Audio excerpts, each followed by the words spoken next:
ఓం నమో వెంకటేశాయ. దుఃఖదోషదర్శన దుఃఖమూలధర్షణ గోవింద గోవింద. బాలస్థా వినయోన భావభరితం జీర్యద్దశాప్రాంతకం సూక్ష్మస్థూల శరీరతాపశమనాయాసాది సంపూరితం ఆధివ్యాధి విపత్తిదౌస్థ్యకలనా సంప్రాప్త దుఃఖాశ్రయం జన్మేదం మమ వారయాశు పరమానందాబ్ధి సంప్రాప్తయే అని అఖిలాండకోటి బ్రహ్మాండ నాయకుడు దేవదేవుడు శ్రీ వెంకటేశ్వర స్వామి వారిని భక్తిగా ప్రార్థించుకుంటూ శ్రీకృష్ణ పరమాత్మ అనుగ్రహించిన శ్రీమద్భగవద్గీతా గ్రంథం యొక్క అధ్యయన కార్యక్రమాన్ని ఈ శుభ సాయంకాల వేళ మనం ప్రారంభించుకుందాం. ప్రారంభంలో ఆచార్యుల వారితో కలిసి ప్రార్థనా శ్లోకాలను పఠించుకుందాం, సంకల్పవాక్యాలను పఠించుకుందాం. ఈ కార్యక్రమానికి మంగళారంభం చేసుకుందాం. ఓం నమో వెంకటేశాయ. శ్రీ గురు ప్రార్థనా. గురుర్బ్రహ్మా గురుర్విష్ణు గురుర్దేవో మహేశ్వరః గురుః సాక్షాత్ పరం బ్రహ్మ తస్మై శ్రీ గురవే నమః. శ్రీనివాస ప్రార్థనా. महायोगपीठे परिभ्राजमाने धरण्यादितत्त्वात्मके शक्तियुक्ते गुणाहस्करे वह्निबिम्बार्थमध्ये समासीनमोऽङ्कर्णिकेष्टाक्षराब्जे. अथ संकल्पः.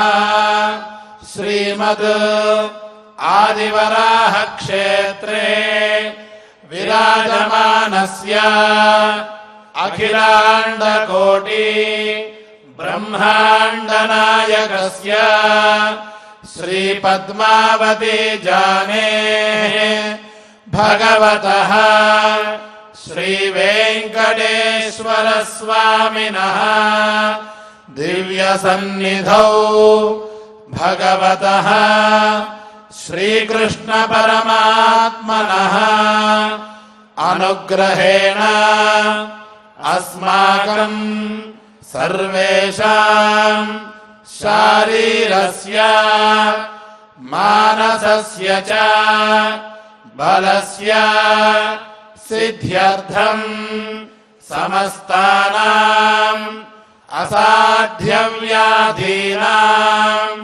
निवारणार्थं सर्वयज्ञ फलप्राप्त्यर्थं सर्वासां संपदां प्राप्त्यर्थं विद्यार्थिनां बुद्धिशक्ति वृद्धिद्वारा परीक्षासु उत्तीर्णता सिद्ध्यर्थं अधिकारिणां स्वस्वविधि निर्वहण कौशल सिद्ध्यर्थं समस्त पापक्षयार्थं श्री परमेश्वर प्रीत्यर्थं यथाशक्ति श्रीमद्भगवद्गीतायाः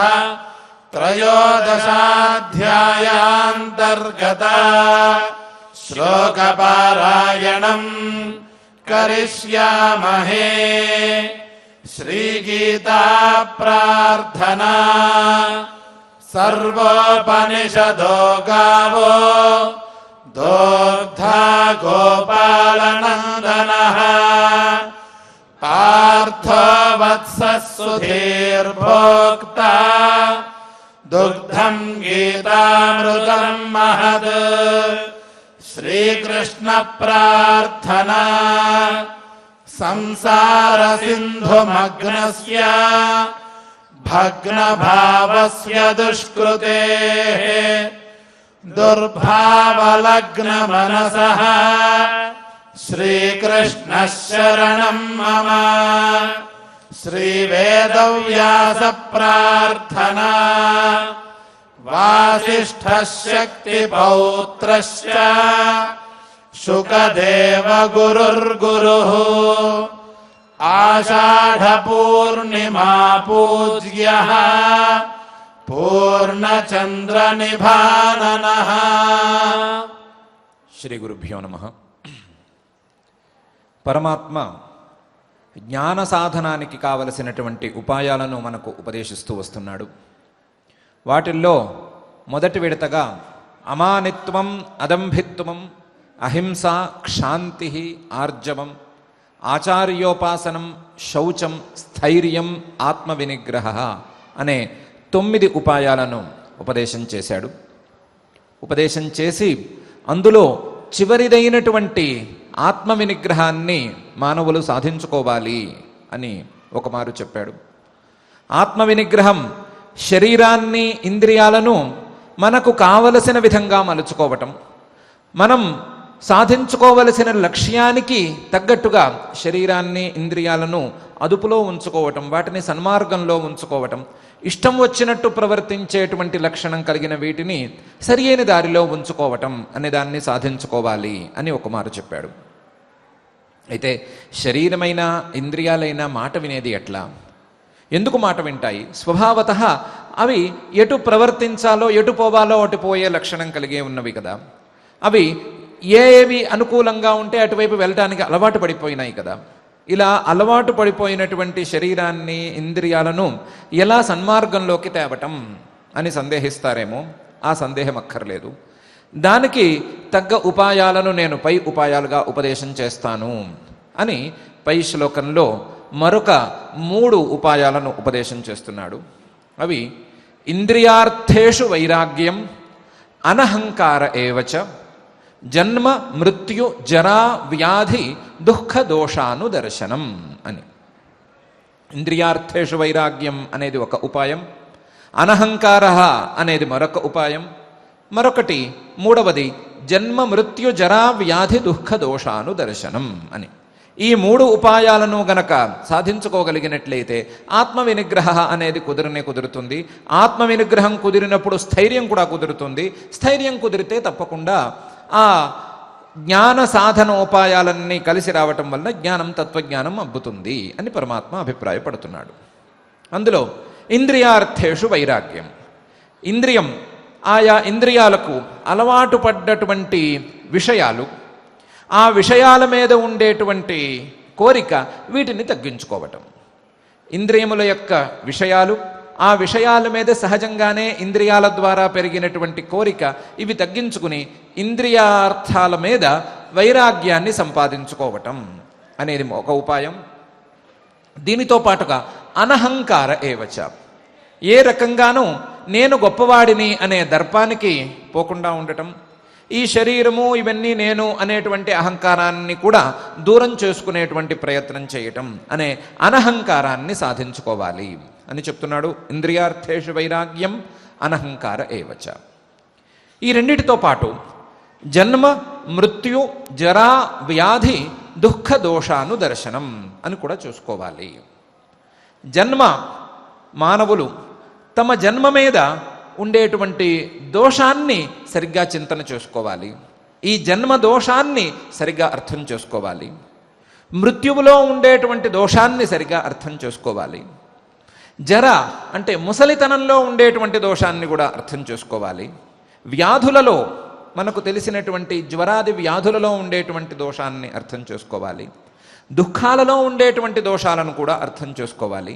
ఆ దోషాలను, జన్మ మృత్యు జరా వ్యాధి దుఃఖాల్లో ఉండేటువంటి దోషాలను శాస్త్రీయమైనటువంటి మార్గంలో, శాస్త్రం చెప్పిన విధానంలో అనుదర్శనం చేసుకోవాలి. శాస్త్రం చెప్పిన విధానంలో ఆ దోష సందర్శనం చేసుకోవాలి.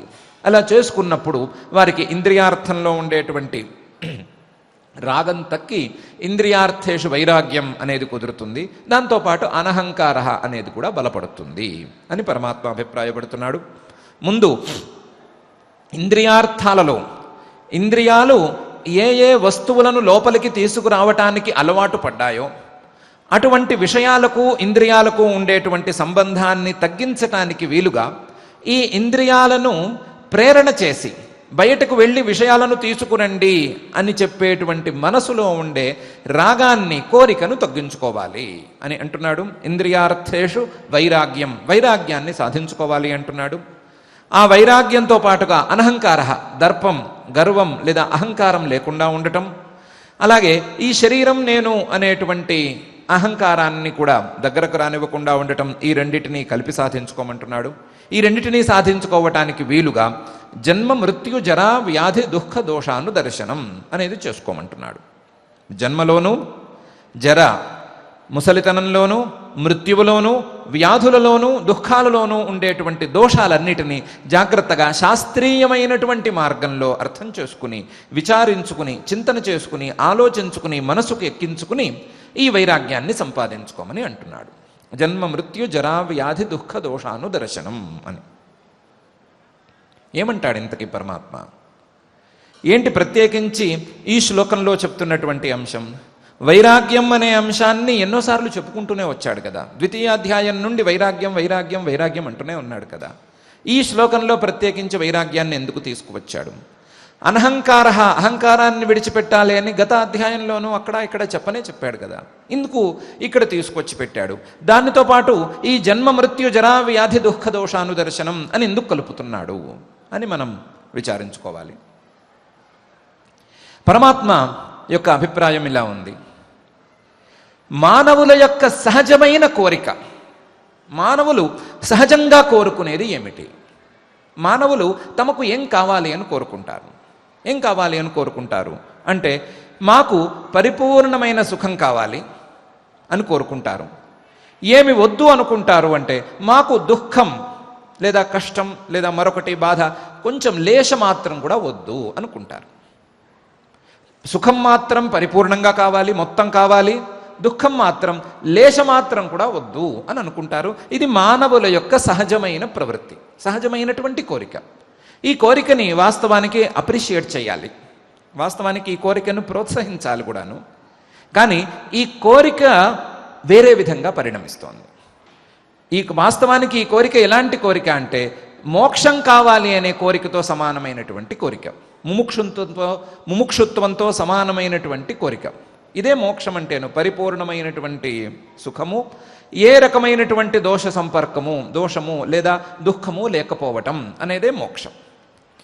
ఇలాంటి కోరికతో మొదలైనటువంటి మానవుల యొక్క ప్రవృత్తి వారి యొక్క అజ్ఞానంతో కావచ్చు, జన్మ జన్మలుగా వారు తెచ్చుకున్నటువంటి సంస్కారాల వలన కావచ్చు, లేదా తాత్కాలికమైనటువంటి ఉద్రేకాలకు లోనయ్యి కావచ్చు, ఏ రకంగా చూసుకున్నా సరే ఈ ప్రవృత్తి ఏదో ఒక సుఖం వస్తే చాలు అనేంత దాకా వస్తుంది. ఏదో ఒక సుఖం ఎలా ఉన్నా చాలు, అది పరిపూర్ణం కావాలి అనే నియమము లేదు, దుఃఖంతో కలిసి ఉండకూడదు అనేటువంటి నియమము లేదు. పరిపూర్ణమైన సుఖం కావాలి, అది దుఃఖంతో కలిసి ఉండకూడదు అనే స్థాయి నుండి సుఖమంటూ ఒకటి వస్తే చాలు, అందులో దుఃఖం కలిసినా పర్వాలేదు, ఆ సుఖం పరిపూర్ణంగా లేకపోయినా పర్వాలేదు అనే స్థాయికి దిగజారిపోతుంది. దిగజారిపోయి ఈ తాత్కాలికం లేదా క్షణికం లేదా చాలా చిన్న చిన్నగా ఉండేటువంటి సుఖాలను పొందే విధానాలు ఏమిటి అని మానవులు వెతుకుతూ ఉంటారు, అన్వేషిస్తూ ఉంటారు. అన్వేషిస్తూ ఉండగా వారికి దొరికేటువంటివి ఇంద్రియాలకు ఎదురుకుండా ఉండేటువంటి విషయాలు, ఆ విషయాల వలన వచ్చేటువంటి సుఖాలు. ఈ సుఖాలు వస్తే చాలు, ఈ సుఖాల ద్వారానే మనం అనుకున్నటువంటి కోరిక తీరుతోంది అనే భ్రమలో మానవులు ఉంటున్నారు. ఇంద్రియ సుఖాలు అవే మనం కోరుకున్నటువంటి సుఖాలు అనే అభిప్రాయానికి, అనే భ్రమకు మానవులు వచ్చేస్తున్నారు. ఈ రావటం ఎంత దాకా వస్తున్నారు అంటే, తమ ప్రాథమికమైనటువంటి కోరికను మరచిపోయేంత స్థాయికి వస్తున్నారు. ప్రాథమికంగా తాము కోరుకున్నటువంటి కోరికను, పరిపూర్ణమైన సుఖం కావాలి, దుఃఖ సంపర్కం ఉండకూడదు అనే కోరికను మర్చిపోతూ, తాత్కాలికమైనటువంటి సుఖం క్షణికంగా వచ్చినా చాలు, క్షణకాలం వచ్చినా చాలు అనేటువంటి ఒక దృఢమైన బలమైనటువంటి సంస్కారాలకు లోనవుతున్నారు. లోనయ్యి ఈ కోరికల ద్వారా సంస్కారాలు, ఆ కోరికల ద్వారా వచ్చినటువంటి సుఖాల ద్వారా సంస్కారాలు, వీటన్నిటినీ పెంచుకుంటూ చివరికి రాగలాలసులు అయిపోతున్నారు. ఆ కోరికలకు దాసులైపోతున్నారు. కోరికలు చెప్పినట్లు వింటున్నారు.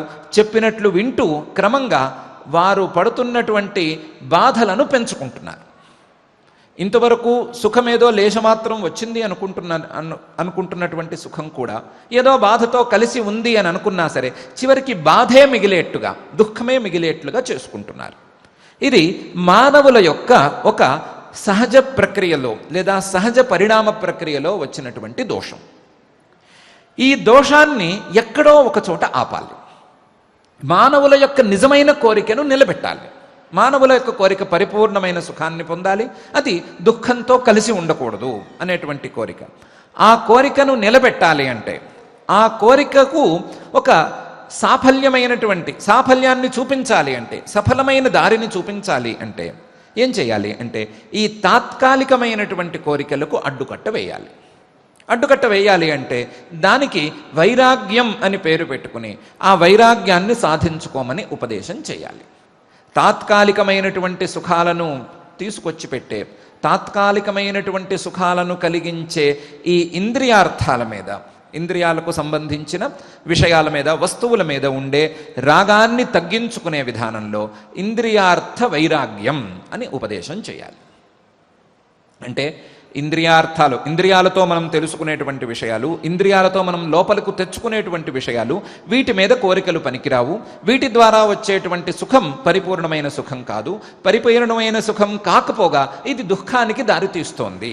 మీ ప్రాథమికమైనటువంటి ఉత్తమమైనటువంటి కోరికకు గండి కొడుతోంది అని చెప్పాలి అంటే ఒక పెద్ద సమస్య లేదా అవరోధం ఒకటి ఉంది. ఏమిటి? కోరిక వద్దు, ఇంద్రియాల యొక్క విషయాలు, వస్తువుల మీద కోరిక వద్దు, కోరుకోవద్దు, వస్తువులు మంచివి కావు అని చెబితే వాటి మీద ద్వేషం పెంచుకుంటారు మానవులకు. ఒకవైపు కోరిక తీరకపోతే వచ్చే ద్వేషము, క్రోధము, ఆ చుట్టుపక్కల భావాలు, ఈ రెండే అలవాటులో ఉన్నాయి. కోరికకు విరుద్ధమైనటువంటి భావం, ఆ విరుద్ధమైన భావానికి విరుద్ధంగా ఉండేటువంటి కోరిక, ఈ రెండు భావాల మధ్య మానవుల యొక్క మనసులు కొట్టుమిట్లాడుతూ ఉండిపోతున్నాయి. ఈ రెండు భావాల మధ్య కొట్టుమిట్లాడుతున్న మానవుడు మూడవ భావాన్ని అర్థం చేసుకోవటం లేదు. చెప్పేటువంటి వైరాగ్యం ఈ రాగానికి విరుద్ధంగా ఉన్న ద్వేషం కాదు, కోపం కాదు, ఆ వస్తువుల మీద అనవసరమైనటువంటి క్రోధం కాదు, నాకు లాభాన్ని తెచ్చిపెట్టలేదు అనే అభిప్రాయంతో వచ్చేటువంటి కోపమో ద్వేషమో మరొక భావనో కాదు, ఒక తామసమైనటువంటి భావన కాదు. ఈ రెండిటినీ మించినటువంటి అస్పృహ లేదా వైరాగ్యం అనబడేటువంటి ఉత్తమ భావన, మనిషికి మానసికమైనటువంటి ప్రశాంతతను ఇచ్చేటువంటి భావన, ఈ భావనను మానవులు తెచ్చుకోవాలి. ఈ భావనను మానవులు తెచ్చుకోవాలి అంటే కేవలం కోరికలకు గండి కొట్టుకోమనో, లేకపోతే ఈ కోరికల ద్వారా అలా అవుతుంది ఇలా అవుతుంది అని చెప్తే సరిపోదు. ఈ వైరాగ్యం అనే భావన రావాలి అంటే, వైరాగ్య భావన మనసులో నిలవాలి అంటే దానికి కారణంగా అనుకూలమైనటువంటి దోష దర్శనం ఉండాలి. ఇంద్రియాలకు సంబంధించినటువంటి విషయాల మీద, వస్తువుల మీద దోషాన్ని చూసేటువంటి స్వభావం మానవులకు రావాలి. ఆ దోషం శాస్త్రీయమైనటువంటి దోషంగా ఉండాలి, ఉపదేశంతో వచ్చినటువంటి దోషంగా ఉండాలి. అంతే తప్ప అందని ద్రాక్ష పుల్లన అనే స్థాయి దోషంగా ఉండకూడదు. నాకు దక్కలేదు కాబట్టి, లేదా నాకేదో మరొక రకంగా ఉంది కాబట్టి ఇది మంచిది కాదు, నాకు దుఃఖాన్ని తెస్తోంది అనే భావనతో ఉండకూడదు. ఇది శాస్త్రీయమైనటువంటి దారిలో సరి అయిన రీతిలో చూసేటువంటి దోష దర్శనంగా ఉండాలి. ఆ దోష దర్శనం సరి అయిన రీతిలో అలవడితే మాత్రమే వైరాగ్య భావన వస్తుంది. అలా కాకుండా మానవులకు అలవాటైన రీతిలో ఆలోచన చేస్తే అది ద్వేషం వైపు తీసుకువెళుతుంది. ద్వేషం అనేది ఈ రాగం కంటే ఘోరమైనది. రాగం కంటే కోపం అనేది భయంకరమైనది. కోరిక కంటే కోపం భయంకరమైనది. కాబట్టి ఆ కోపం వైపుకు వెళ్లకుండా, రాగంలోనే మునిగిపోకుండా వైరాగ్య భావనకు తీసుకువెళ్ళేట్లుగా జన్మ మృత్యు జరా వ్యాధి దుఃఖ దోషాను దర్శనం అనే శాస్త్రీయమైనటువంటి ఉపాయాన్ని ఆచరించాలి అని పరమాత్మ చెప్తున్నాడు. కోరిక తగ్గాలి, కోరిక భంగపడితే వచ్చేటువంటి కోపం రాకూడదు, లేదా ద్వేషం రాకూడదు. ఈ కోరిక కంటే కూడా, కోరిక తీరితే వచ్చే సుఖం కంటే కూడా పై స్థాయి ప్రశాంతతను ఇచ్చేటువంటి వైరాగ్యాన్ని సాధించుకోవాలి. ఆ సాధించుకోవాలి అంటే దానికి దోష దర్శనం కావాలి. ఇలా దోష దర్శనం కావాలి. అంటే అసలు ఈ దుఃఖాలకో ఈ సుఖాలకో వీటన్నిటికీ మూలం ఏమిటి అని ఆలోచించుకుంటే వీటన్నిటికీ ప్రథమ మూలం, మొదటి మూలం ఏమిటి? జన్మ. జన్మ ఎత్తితే కదా దుఃఖం అనే దానికి ప్రసక్తి. కాబట్టి మొదలు జన్మలో ఒక దోషం ఉన్నది. జన్మలో ఉండేటువంటి దోషాలన్నీ ఏమిటి? జన్మ అనేది ఎక్కడి నుంచి వచ్చింది? ఏ రకంగా పాపపుణ్యాలను చేసుకుంటే ఈ జన్మ వచ్చింది? ఎన్ని పుణ్యాలను ఖర్చు చేస్తోంది ఈ జన్మ? ఎన్ని పాపాలను చేయిస్తోంది ఈ జన్మ అని జన్మ మీద ఉండేటువంటి దోషాలన్నిటినీ, శాస్త్రీయమైనటువంటి దోషాలను జాగ్రత్తగా ఆలోచించుకోవాలి. అంతేకాక మన బుద్ధితో ఆలోచించుకోవలసిన దోషాలు కావు. నాదేదో తక్కువ స్థాయి జన్మ, నేను సరిగ్గా లాభపడటం లేదు అని ఆలోచించుకోవలసినటువంటి జన్మ కాదు. అసలు జన్మ అంటేనే వచ్చేటువంటి దోషాలను సరిగ్గా జాగ్రత్తగా ఆలోచించుకోవాలి. జన్మతో వచ్చేటువంటి దోషాలు, జన్మతో మనం చేసుకునేటువంటి దోషాలు, అయిపోయే ఖర్చు, అయిపోయే పుణ్యం తాలూకు ఖర్చు, కొత్తగా పేర్చుకునేటువంటి పాపం, వీటన్నిటినీ ఆలోచించుకుని ఈ జన్మ మీద ఉండేటువంటి ప్రాథమికమైన కోరికను పక్కన పెట్టి వైరాగ్యాన్ని తెచ్చుకునే స్థాయిని పొందాలి. ఈ జన్మ వస్తే తప్పకుండా వచ్చేదేది? జన్మ అనేది ఉన్న ప్రతి వాడికి, ప్రతి వ్యక్తికి, ప్రతి ప్రాణికి ఉండేదేది అంటే మృత్యువు. ఆ మృత్యువు మీద ఉండేటువంటి దోషాలను ఆలోచించుకోవాలి. మృత్యువు మీద ఉండేటువంటి దోషాలు, ప్రధానమైన దోషాలు మనం విన్నవి. ఎవరికి మృత్యువు మీద ఉండేటువంటి దోషాలు అనుభవంలోకి లేనే లేవు, అనుభవంలోకి వచ్చే అవకాశం లేదు, అనుభవంలోకి వచ్చిన వారు ఎవరు మనకి చెప్పేందుకు వీల్లేదు. కాబట్టి మృత్యువు మీద ఉండేటువంటి దోషాలు అతి తీవ్రమైనటువంటి వేదన, అతి తీవ్రమైన వేదనతో పాటుగా పై జన్మకు దారి తీయటం అని ఈ రెండు దోషాలనైనా కనీసం మృత్యువు మీద చూసుకోవాలి. మృత్యువులో ఉండేటువంటి దోషాలను జాగ్రత్తగా గమనించుకోవాలి. ఈ జన్మకు మృత్యువుకు మధ్యలో ఉండేటువంటి పరిణామం, శరీరం యొక్క పరిణామం, ఈ పరిణామాలలో ఉండేటువంటి దోషాలను ఆలోచించుకోవాలి. జన్మ ప్రారంభ క్షణం, మృత్యువు చివరి క్షణం. మొదటి క్షణానికి చివరి క్షణానికి ఈ శరీరం ఎన్ని రకాలుగా మార్పులకు లోనవుతోంది, ఎన్ని రకాలుగా మారి ఈ శరీరం తంటాలు తెచ్చిపెడుతోంది అని ఆలోచించుకోవాలి. ఆలోచించుకోవాలి అంటే చిన్నప్పుడు శరీరంలో ఉండేటువంటి కష్టాలు, మధ్య వయసులో శరీరంలో ఉండేటువంటి కష్టాలు, ఇవి కూడా ఆలోచించుకోవాలి. కానీ ఆ సమయంలో, ఆ కాలంలో ఉండేటువంటి కష్టాలను చెప్తే ఎవరు అంగీకరించుకోలేరు లేదా అర్థం చేసుకోలేరు. కాబట్టి చివరి వయసులో, వార్ధక్యం లేదా శరీరంలో బలం తగ్గినటువంటి కాలం అనేటువంటి కాలాన్ని చూపిస్తే, ఆ కాలంలో శరీరంలో బలం తగ్గి శరీరంతో అనుకున్న పనులు చేయలేక, ఇప్పటికే చాలా కాలం వెళ్ళిపోయింది, చేయవలసిన పనులు చాలా మిగిలి ఉన్నాయేమో అనేటువంటి ఆలోచనలతో సతమతమయ్యేటువంటి కాలంలో ఉండేటువంటి దోషాలను చూసుకోవాలి. దోషాలను ఆ కాలంలో చూసుకోవాలి కాదు, ప్రతి క్షణంలోనూ దాన్ని ఆలోచించుకోవాలి. ఆలోచించుకుని అందులో ఉండేటువంటి దోషాలను అర్థం చేసుకుని ఈ శరీరం మీద, శరీరపు పోకడల మీద, శరీరంలో ఉండేటువంటి మార్పుల మీద వైరాగ్యాన్ని పొందాలి.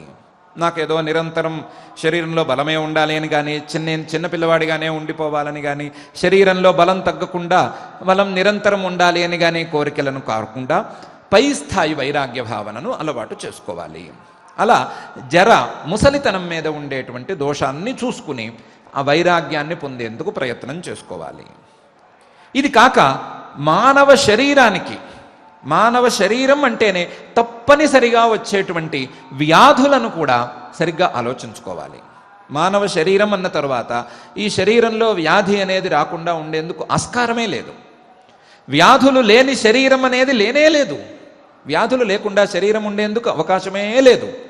అలాంటి శరీరంలో ఉండే వ్యాధులను రెండు రకాలుగా విభజించుకుని, ఒకటి శరీరానికి, భౌతికమైనటువంటి శరీరానికి సంబంధించిన వ్యాధులు, రెండవది మనసుకు సంబంధించినటువంటి వ్యాధులు. భౌతికమైన వ్యాధులు లేదా మానసికమైన వ్యాధులు. కొన్నిటిని వ్యాధులు అంటారు, కొన్నిటిని ఆధులు అంటారు. రెండు రకాల వ్యాధులను, ఆ వ్యాధులలో ఉండేటువంటి దోషాలను జాగ్రత్తగా పరిశీలించుకోవాలి. వ్యాధులలో ఉండేటువంటి దోషాలు, వ్యాధులు ఎక్కడి నుంచి వచ్చినాయి, వ్యాధులు ఎందుకు వస్తున్నాయి, వ్యాధులకు కారణమేమిటి, ఈ వ్యాధితో మనం పడుతున్నటువంటి కష్టాలేమిటి, ఈ కష్టాలతో ఉండే శరీరంలో పై స్థాయి వ్యాధులకు కావలసినట్లుగా మనం చేసుకుంటున్నటువంటి తప్పులేమిటి, ఈ జన్మలో ఉండేటువంటి వ్యాధులేమిటి, ఈ వ్యాధులకు కారణమైనటువంటి పాపాలేమిటి, ఈ వ్యాధులతో ఉండే ఈ శరీరంలో పై జన్మలో వ్యాధులను పొందటానికి మనం చేసుకుంటున్నటువంటి పాపాలేమిటి అనే విషయాన్ని జాగ్రత్తగా ఆలోచించుకోవాలి. వ్యాధులలో ఉండేటువంటి దోషాలను జాగ్రత్తగా పరిశీలించుకోవాలి.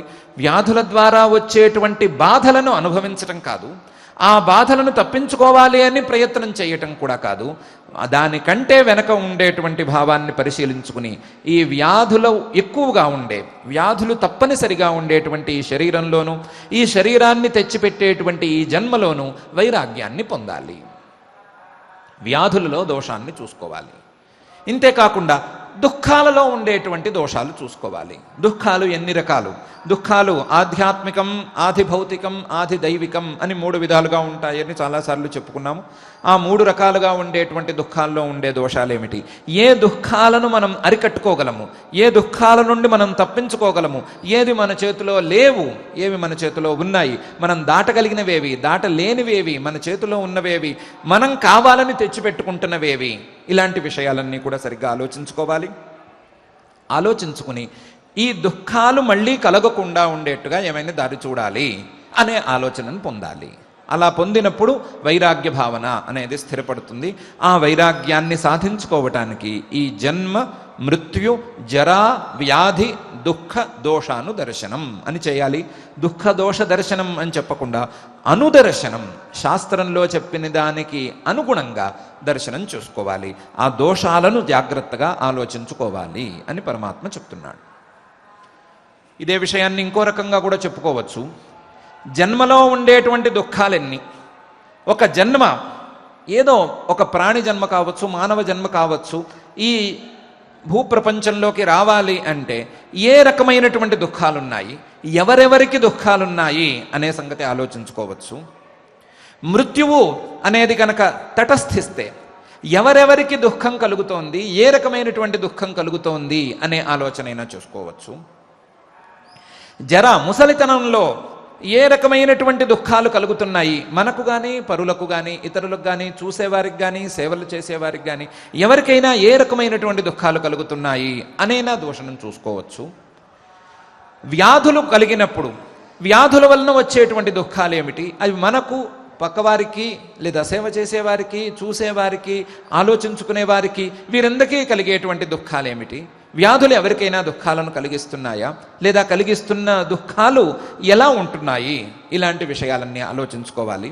ఇలా జన్మ, మృత్యు, జరా, వ్యాధులలో ఇవి దుఃఖకారకాలు, ఇవి దుఃఖాన్ని తెచ్చిపెడుతున్నాయి అనేటువంటి దోష దర్శనం చేసుకోవాలి. అది కూడా శాస్త్రీయమైనటువంటి విధానంలో చేసుకోవాలి అని పరమాత్మ చెప్తున్నాడు.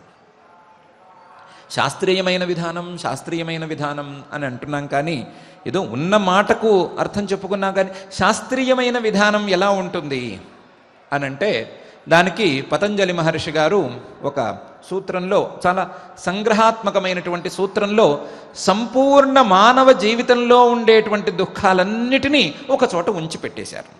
అది శాస్త్రీయమైనటువంటి దుఃఖ దోషాను దర్శనం. వారంటారు, పరిణామ తాప సంస్కారై గుణవృత్తి విరోధాచ్చ సర్వం దుఃఖం వివేకినః అని. ఏ సుఖానికి ప్రయత్నం చేసుకున్నా, ఏ సుఖం కోసం మానవుడు ప్రయత్నం చేసుకున్నా ఆ ప్రయత్నం సుఖాన్ని తెచ్చి పెట్టినట్లుగా ఉంటుంది, కానీ క్రమంగా అది దుఃఖ రూపంలోకి పరిణమిస్తోంది. దుఃఖ రూపంలోకి పరిణమించేటట్లుగానే మానవుల యొక్క ప్రయత్నం ఉంది, సుఖంతో ఆగిపోవటం లేదు. అది సుఖంతో ఆగిపోయినట్లు కనిపించినా అలాంటి సుఖం మీద మరొక కోరికను కలిగించి మళ్ళీ ప్రయత్నాన్ని కలిగించి దుఃఖం వైపుకు తీసుకువెళుతోంది. లేదా అదే సుఖం దుఃఖ రూపంలో పరిణతం అవుతోంది.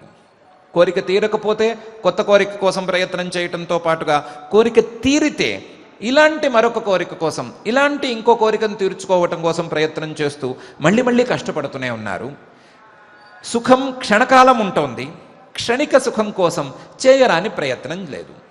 కాబట్టి వీరి ప్రయత్నం, సుఖం కోసం వీరు చేసుకునేటువంటి ప్రయత్నం పరిణామంలో దుఃఖం వైపుకు తీసుకువెళుతోంది.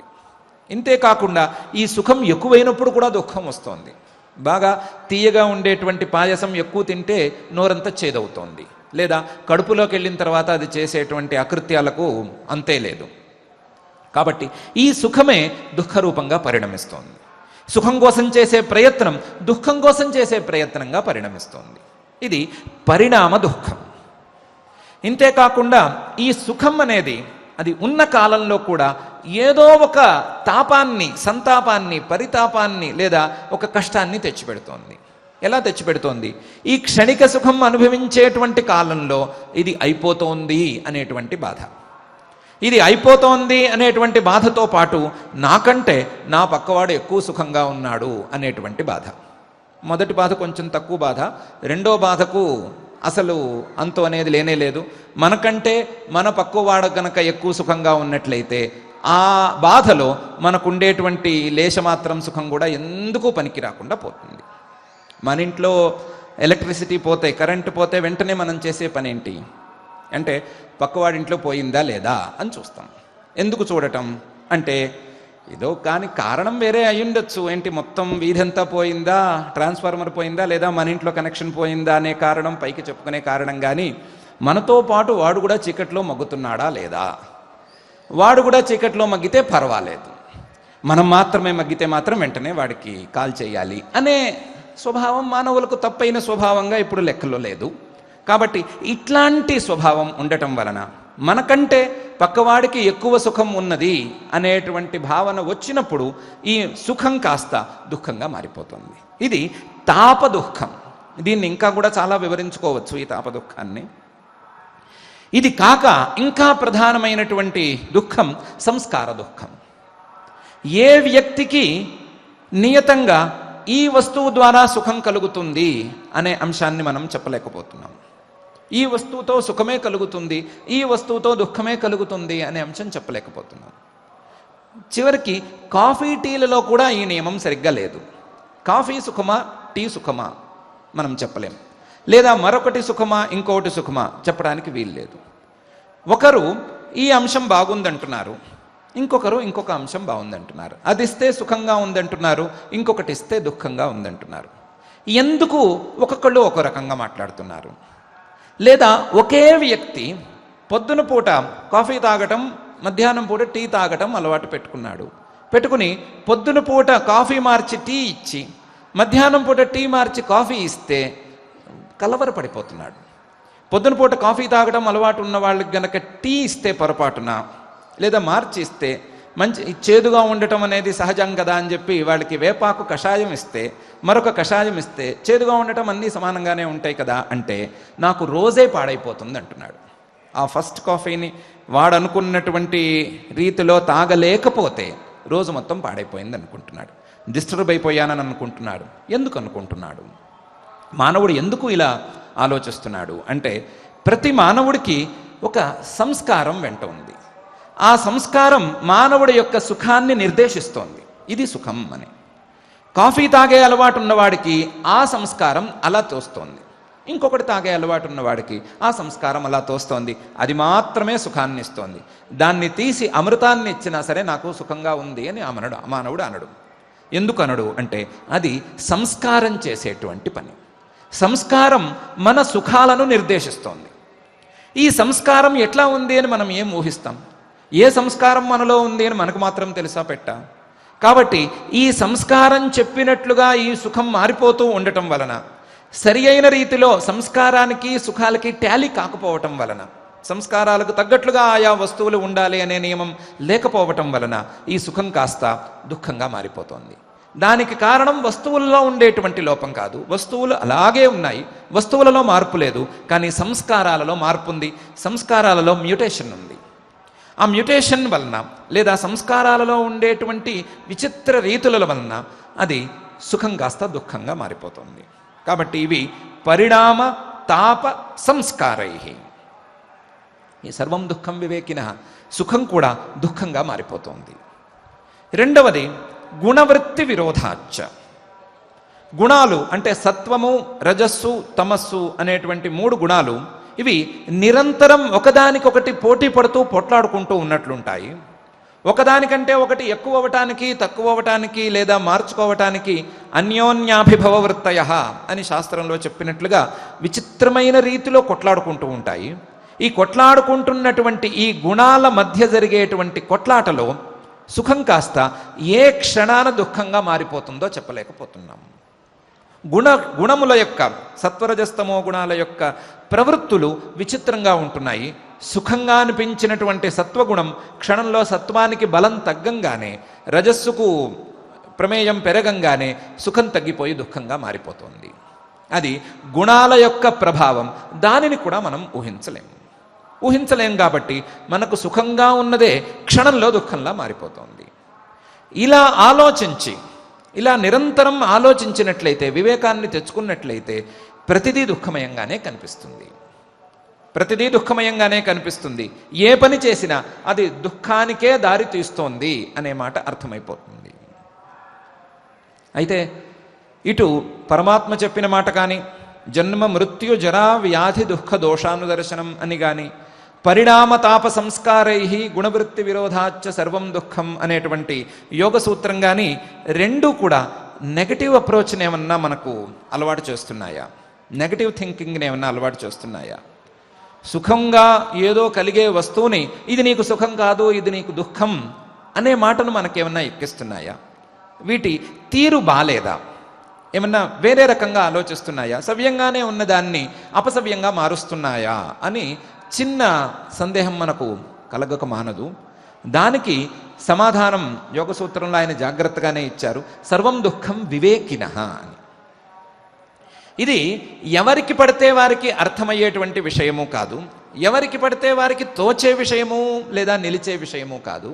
ఇది వివేకం ఉన్నవారికి, వివేకంతో ప్రతి పని చేయాలి అనేటువంటి నియమం ఉన్నవారికి వర్తించేది.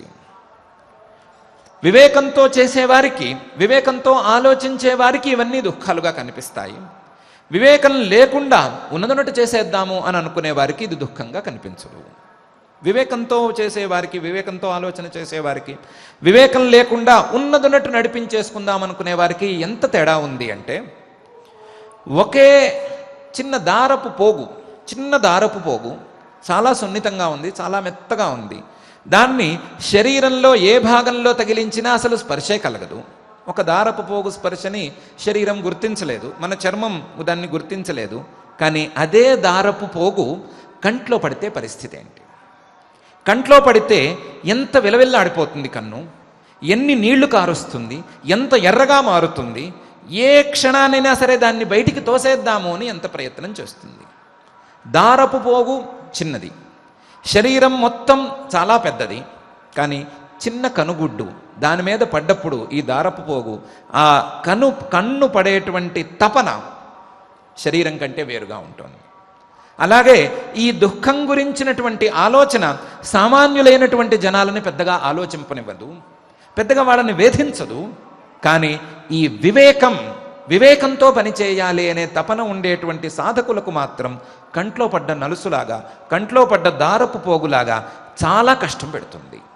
చాలా కష్టపెట్టి ఆ కంట్లో పడ్డ దారపు పోగుని కన్ను ఎలాగైతే బయటికి తోసేయాలి అని ప్రయత్నం చేస్తుందో, అలా వివేకి అయినటువంటి సాధకుడు ఈ దుఃఖాలను తెచ్చిపెట్టేటువంటి జన్మ మృత్యు జరా వ్యాధి దుఃఖాలను అన్నిటినీ కూడా బయటికి తోసేసుకుందాము అని ప్రయత్నం చేస్తాడు.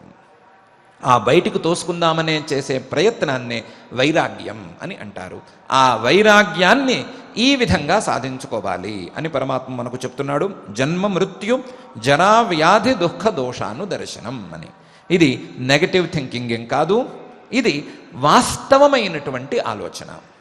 ఇది వస్తువుల యొక్క స్వభావం ఏమిటి, ఆ వస్తువులను మనం తీసుకునేటప్పుడు మనలో ఉండేటువంటి పరిణామాలు ఏమిటి, మార్పులు ఏమిటి, ఏ రకంగా మన ఆలోచన విధానం ఉన్నది, ఏ రకంగా మన మానసిక ప్రవృత్తి ఉన్నది, మనం ఎక్కడ మొదలు పెట్టాము, ఎక్కడ తేలుతున్నాము, ఎక్కడ మనం తేలాలి అనే అనుకుంటున్నాము, ఎక్కడ తేలుతున్నాము, ఇలాంటి విషయాలను ఆలోచించినప్పుడు మాత్రమే వచ్చేటువంటి పాజిటివ్ థింకింగ్ ఇది. దీనితో వచ్చేటువంటి వైరాగ్య భావన కూడా అనుకూలమైనటువంటి భావన. ద్వేషంలాగా మానవులను కాల్చేసేటువంటి భావన కాదు, కోపంలాగా మానవులను తమను ఇతరులను కూడా కాల్చేసేటువంటి భావన కాదు. ఇది అనుకూలమైనటువంటి భావన. ఈ అనుకూలమైన భావనను పొందవలసిందే. పొందినప్పుడు మాత్రమే మానవులకు సద్గతి కలుగుతుంది. ఇది కేవలం మనం అనుకునేటువంటి మోక్షానికే కాగా ఇతర లక్ష్యాలకు కూడా కావలసినటువంటి ఉపాయం అని పరమాత్మ అభిప్రాయపడుతున్నాడు. ఆ అభిప్రాయంతో జన్మ మృత్యు జరా వ్యాధి దుఃఖ దోషానుదర్శనం, దీంతో వచ్చేటువంటి ఇంద్రియార్థ వైరాగ్యాన్ని సాధించుకోమని చెప్తున్నాడు. దానితో పాటుగా అనహంకారాన్ని కూడా సంపాదించుకోమని చెప్తున్నాడు. మనం ఇంతకుముందే అనుకున్నట్లుగా ఏదో కంటిలో పడ్డ దారపోగుని బయటికి తోసేంత సున్నితమైనటువంటి ఆలోచన విధానం మన మనసులకేమీ అవి ఉండకపోవచ్చు, అదేం పర్వాలేదు. అది కేవలం యోగశాస్త్రంలోనో లేదా సాధనలోనో కొంత స్థాయి అలవాటు ఉన్నవారికి అది అనువైనటువంటి విషయం కావచ్చు.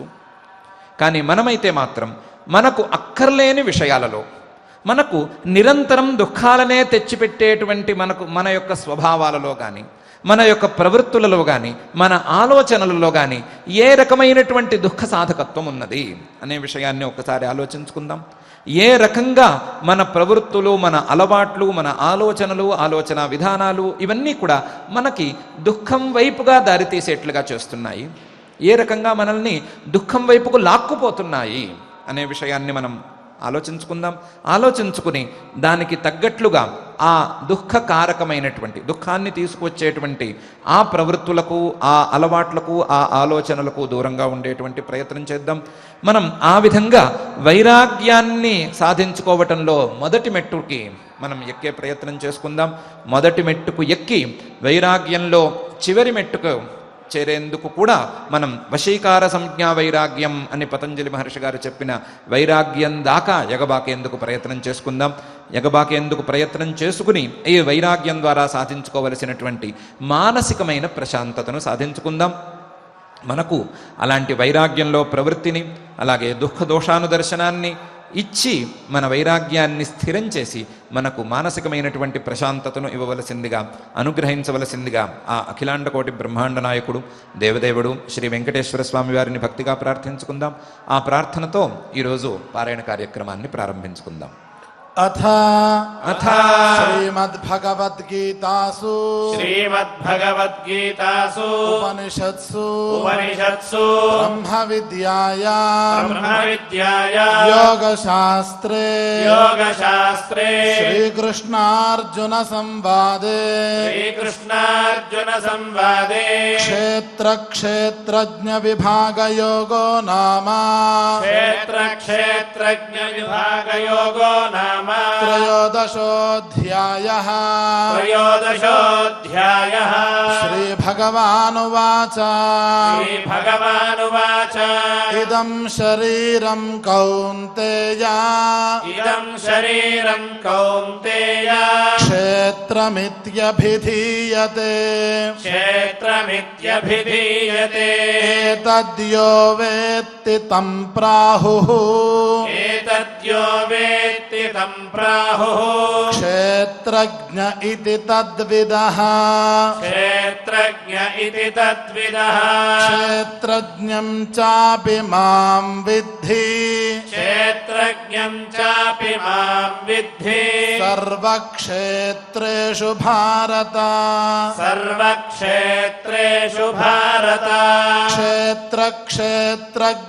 క్షేత్రజ్ఞయోర్జ్ఞానం బుద్ధిరవ్యక్తమేవ చ ఇంద్రియాణి దశైకం చ పంచచేంద్రియగోచరాః ఇచ్ఛాద్వేషః సుఖం దుఃఖం సంఘాతశ్చేతనాధృతిః ఏతత్ క్షేత్రం సమాసేన సవికారముదాహృతం అమానిత్వమదంభిత్వం అహింసా క్షాంతిరార్జవం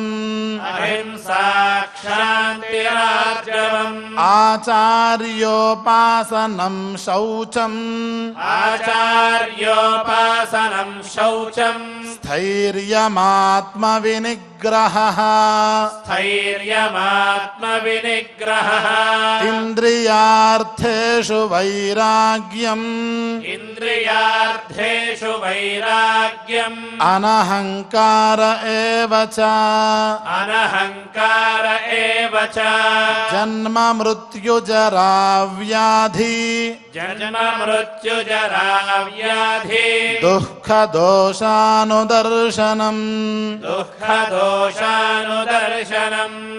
అసక్తిరనభిష్వంగః అసక్తిరనభిష్వంగః పుత్రదారగృహాదిషు పుత్రదారగృహాదిషు నిత్యం చ సమచిత్తత్వం నిత్యం చ సమచిత్తత్వం ఇష్టానిష్టోపపత్తిషు ఇష్టానిష్టోపపత్తిషు మయి చానన్యయోగేన మయి చానన్యయోగేన భక్తిరవ్యభిచారిణీ భక్తిరవ్యభిచారిణి వివిక్తదేశసేవిత్వం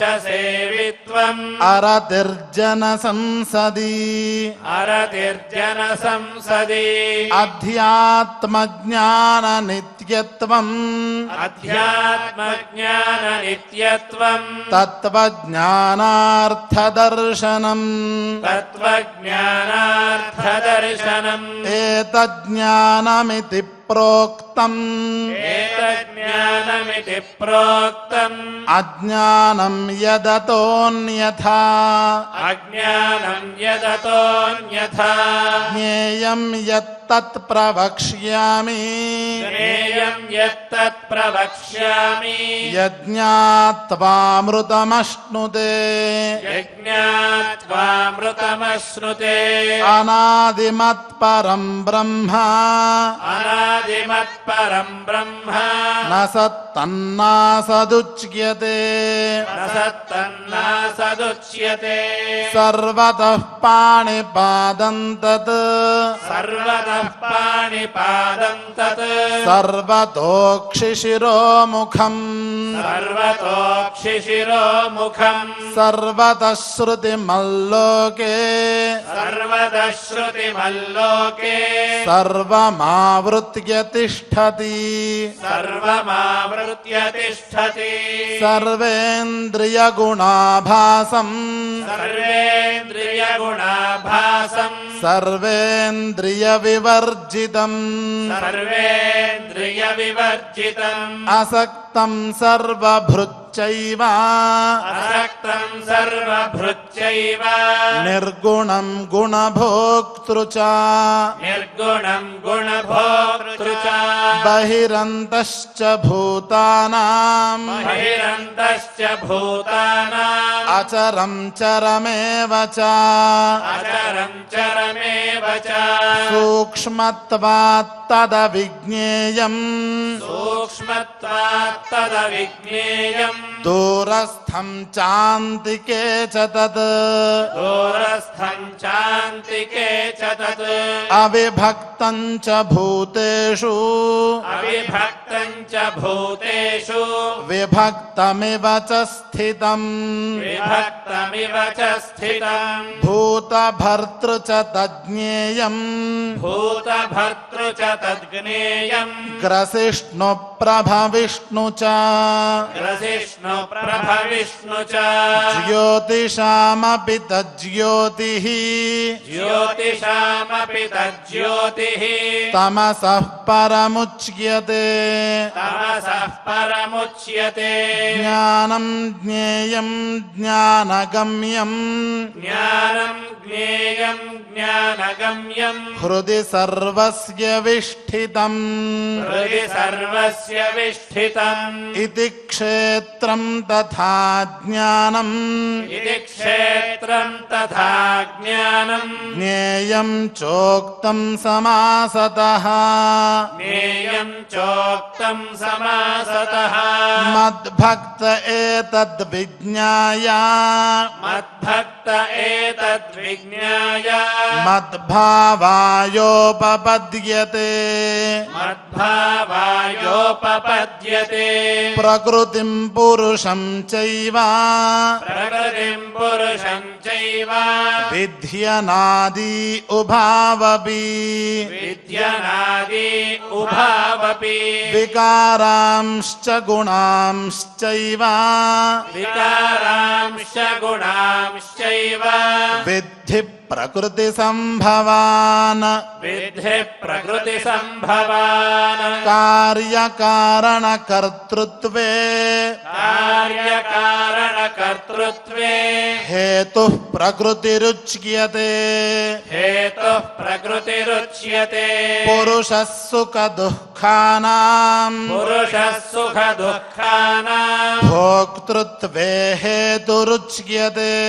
भोक्तृत्वे हेतुरुच्यते पुरुषः प्रकृतिस्थो हि पुरुषः प्रकृतिस्थो हि भुङ्क्ते प्रकृतिजान् गुणान् भुङ्क्ते प्रकृतिजान् गुणान् कारणं गुणसङ्गोऽस्य कारणम् गुणसङ्गोऽस्य सदसद्यो निजन्मसु सदसद्यो निजन्मसु उपद्रष्टानुमन्ता च उपद्रष्टानुमन्ता च भर्ता भोक्ता महेश्वरः भर्ता भोक्ता महेश्वरः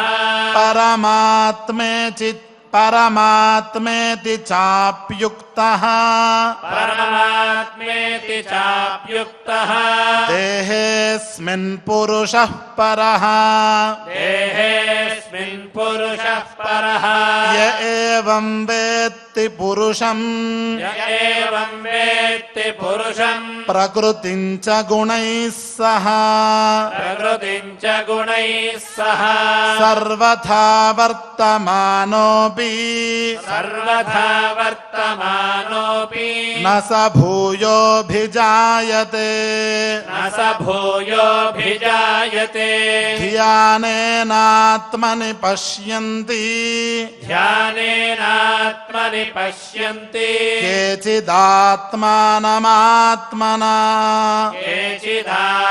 केचिदात्मानमात्मना अन्ये साङ्ख्येन योगेन अन्ये साङ्ख्येन योगेन कर्मयोगेन चापरे कर्मयोगेन च परे अन्ये त्वेवमजानन्तः अन्ये त्वेवमजानन्तः श्रुत्वान्येभ्य उपासते श्रुत्वान्येभ्य उपासते तेऽपि चातितरन्त्येव तेऽपि चातितरन्त्येव मृत्युं श्रुतिपरायणाः मृत्युम् श्रुतिपरायणाः यावत् सञ्जायते किञ्चित् यावत् सञ्जायते किञ्चित् सत्त्वं स्थावरजङ्गमम् सर्वम् स्थावरजङ्गमम् क्षेत्रक्षेत्रज्ञसंयोगात् क्षेत्रक्षेत्रज्ञसंयोगात् तद्विद्धि भरतर्षभा तद्विद्धि भरतर्षभा समं सर्वेषु भूतेषु समम् सर्वेषु भूतेषु तिष्ठन्तं परमेश्वरम् तिष्ठन्तम् परमेश्वरम् विनश्यत्स्व विनश्यन्तम् विनश्यत्स्व विनश्यन्तम् यः पश्यति स पश्यति यः पश्यति स पश्यति समं पश्यन् हि सर्वत्र समं पश्यन् हि सर्वत्र समवस्थितमीश्वरम् समवस्थितमीश्वरम् न हि नस्त्यात्मनात्मानम् न हि नस्त्यात्मनात्मानम् ततो याति परां गतिम् ततो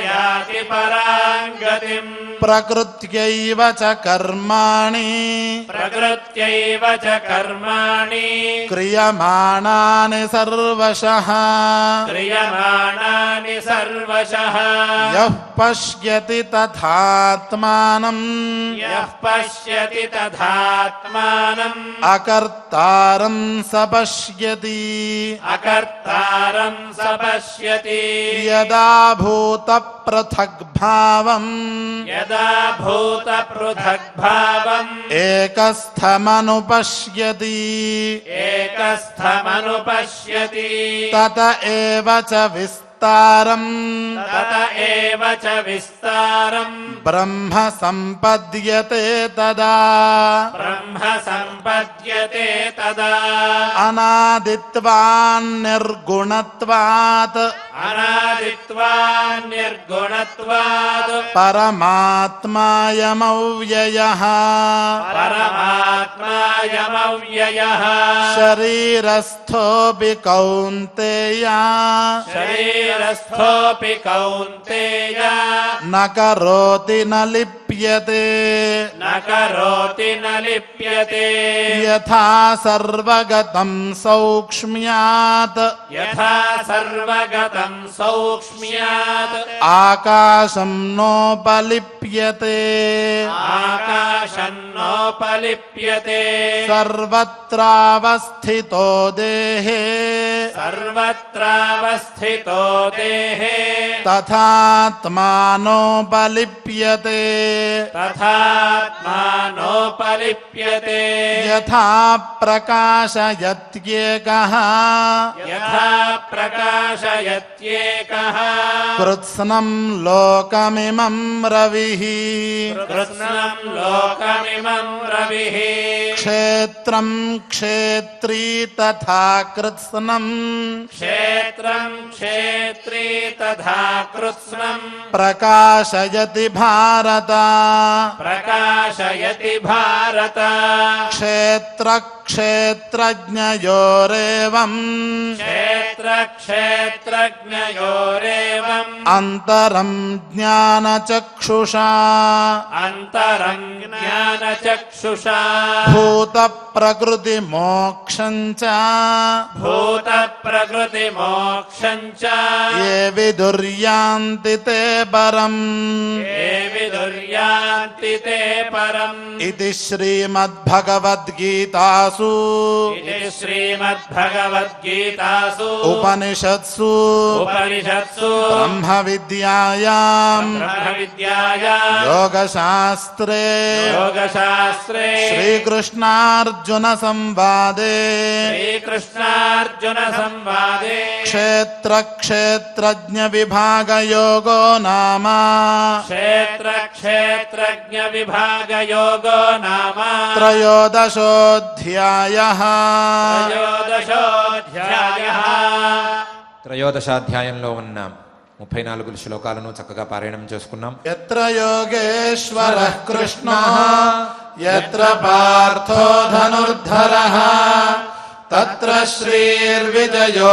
भूतिः ध्रुवा नीतिर्मतिर्मम अथ क्षमा प्रार्थना यदक्षरपदभ्रष्टम् मात्राहीनं च यद्भवेत् तत्सर्वं क्षम्यतां देव नारायण नमोऽस्तु ते अथ भगवत्समर्पणम् कायेन वाचा मनसेन्द्रियैर्वा बुद्ध्यात्मना वा प्रकृते स्वभावात् करोमि यद्यत् सकलं परस्मै नारायणायेति समर्पयामि अथ लोकक्षेम प्रार्थना सर्वे भवन्तु सुखिनः सर्वे सन्तु निरामयाः सर्वे भद्राणि पश्यन्तु मा कश्चित् दुःखभाग् भवेत् अथ मङ्गलम् श्रियः कान्ताय कल्याणनिधये निधयेऽर्थिनाम् श्रीवेङ्कटनिवासाय श्रीनिवासाय मङ्गलम्।